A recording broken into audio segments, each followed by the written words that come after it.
So let's talk about now how I started to get better. Let me use this analogy. So let's say we have a leaking pot and we've got the crack at the bottom and you're basically filling in water in the pot. Because it's got a crack on it, no matter how much water you put in, it's always going to leak. And you putting in water in that pot is you trying to treat this with antidepressants and trying to see therapists. That is not helpful. And doing these surface interventions, for example, for anorexia, one of them would be trying to just physically eat more food. Those things are temporary. They're not going to fix the actual problem. The problem is in the crack. You need to fix the crack if you want to fill the pot. And for me, that crack was self-worth. I needed to realize how much my body deserved so much better and how much my life deserved so much more respect and not self-criticizing to this extent. And that is like the single biggest advice that I want to give to you guys. And I am so compassionate to, like, if any of my videos make you realize that you need to think for yourself and you need to think about what sort of a life you want to live. Like, do you want to live for other people? Do you want to live that life of stressing about your weight and your appearances just to please other people, whilst other people probably don't even care? And that's really helped me to get my mind straight. And once I realized my body and my mind is way worth more than I thought it did, I started to change my attitude a little bit. When I binged, I said, "Min, it's okay, it's fine. At least you're still healthy today." I told myself I'm gonna stop dieting. So once I stopped dieting, I obviously started to take more food in on a regular basis without the extremities of dieting and binging. And naturally my body decreased the amount of cravings that I had. The only problem was sugar. Sugar is a different matter. Sugar is actually addictive and you should be careful if that is your food trigger. You should avoid it, in my opinion, if you want to stop binging. It will extremely trigger you. It's going to be a difficult battle. Just cut the refined sugars out until you're a bit more prepared to experiment a bit more with them. At the end of the day, you can't get rid of a food group completely in your life.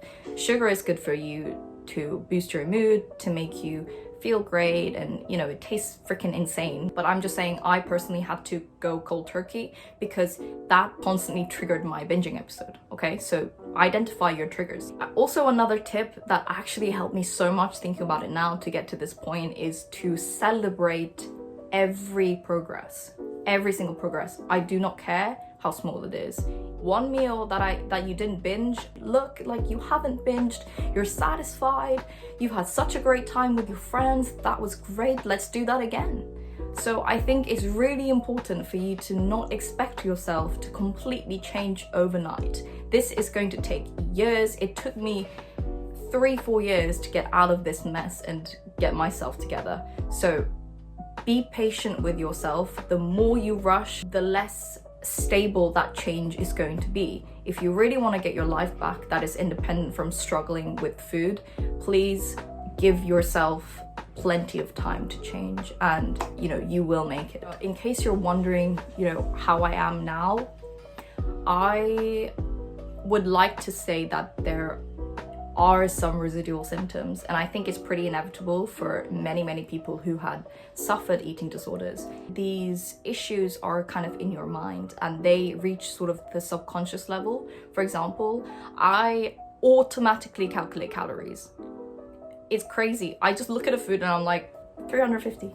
But I have stopped obsessing over it. I decided not to be bothered about that number. Yes, it comes up in my head, but I'm still gonna have it and I'm still gonna enjoy it because it's nutritional, it's helpful, I'm having a great time, and no one's gonna get harmed from this. And you know, someone's put in so much effort to put this on my table, so I'm just gonna freaking enjoy it. I love eating. I honestly don't know what I would do without sweet food now as well. I treat myself now and then. I did also start working out 2 years ago, like properly going to the gym and doing weightlifting and things like that. And you would be surprised how much that has helped me recover from my eating disorder, because it taught me that food is not a burden, but it's more like an energy source that keeps me going. And that did help change the spotlight of looking at food, as well as having a bigger calorie allowance made me more relaxed. Doing weightlifting can increase your metabolism. That has really relaxed my mind about how I look at food, because I just work out every day anyway. So I kind of can eat to satisfaction every meal without really worrying about what I'm eating. Although I do acknowledge that some people compensate binging episodes with exercise. So we need to be really careful and mindful about what exercise is a positive experience and what exercise is a reinforcer of negative habits. So I really want you to think about that. I felt scared to recover from eating disorders in case I stop dieting and I'm gonna gain weight, and that's not what I want. And if that's what you're thinking, don't worry. My body shape is way better than when I dieted and way better than when I binged. Just so much better when I had an eating disorder. You're not only gonna have a healthier skin, you're gonna have healthier hair, you're gonna look glowy, you're gonna look, you know, super lovely and warm. You're gonna be a nicer person, surprisingly, because you're not moody as hell from all that dieting and self-occupation. You will actually attract more nice people around your life. So trust me, don't get scared to stop dieting. If you have a medical condition where you are having to lose weight, then I recommend you seek professional help, because I guess my videos are for people who, you know, are doing unnecessary dieting. Video was pretty sensitive for me, but I really hope that it helped you guys or whoever around you, your loved ones, if they're struggling with food. I really hope you watch this video and get some hope. And remember that you need to fix the crack, and you need to find what is actually brewing underneath you to cause these problems. Is it your self-worth? Is it the self-confidence? Have you had a really traumatic experience? Then can you learn to get over that traumatic experience? Do you get triggered by certain things? For me, sweet food. For you, are they certain toxic people?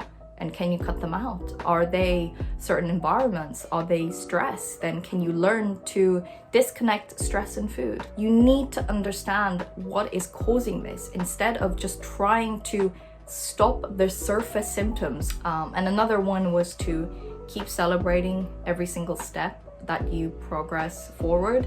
I personally slipped back a few times, many times. So I would have 6 months of binge-free period, and I would binge, and I would be thinking, I am going back to my old self. This is terrible. I am so terrified. But listen, that is normal. That is absolutely fine. Tell yourself, well done for hitting this 6-month benchmark. That is incredible. Let's now try 8 months. You know, we're gonna be fine. Don't expect yourself to do super well all of a sudden. It takes time. You may slip back a few steps, but as long as you're moving forward in the long run, that's all we want here. And if you need any comments, any advice, please leave it down below. I am more than happy to share my experiences in everything to give you advice that I can give you. If you enjoyed this video, please click subscribe and give this video a like. Thank you so much for sharing your time with me today, and I will see you next time. Thanks, guys.